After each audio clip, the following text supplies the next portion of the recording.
దేవుని బిడ్డ, అవును, మహోన్నతుడైన దేవుని యొక్క మాట మనల్ని జీవింపజేస్తుంది. అలాగే ఈ ఉదయకాలం కూడా దేవుడు చక్కటి శ్రేష్టమైన వాగ్దానం ఇచ్చి మనల్ని బలపరచాలని ఆశిస్తూ చక్కటి వాగ్దానం ప్రభు ఇచ్చారు.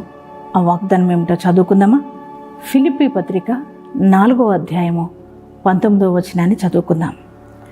కాగా దేవుడు తన ఐశ్వర్యము చొప్పున క్రీస్తు యేసునందు మహిమలో మీ ప్రతి అవసరమును తీర్చును. దేవుని బిడ్డలారా, మీ జీవితాల్లో వస్తున్న ప్రతి అవసరతను బట్టి మరి బంధువుల దగ్గరకు, స్నేహితుల దగ్గరకు, అలాగే మీ ఇరుగు పొరుగు వారి దగ్గరికి వెళ్ళారు. కానీ మీ అవసరత తీర్చబడక వేదనలో, బాధలో, కృంగిపోయిన స్థితిలో మీరున్నారేమో. నీ అవసరత నేను తీరుస్తానని ప్రభు అంటున్నారు. ఎంతమంది ఈ వాగ్దాన్ని రిసీవ్ చేసుకున్నారో ఈ వాగ్దానాన్ని మీ జీవితంలో ఆయన నెరవేర్చబోతున్నాడు.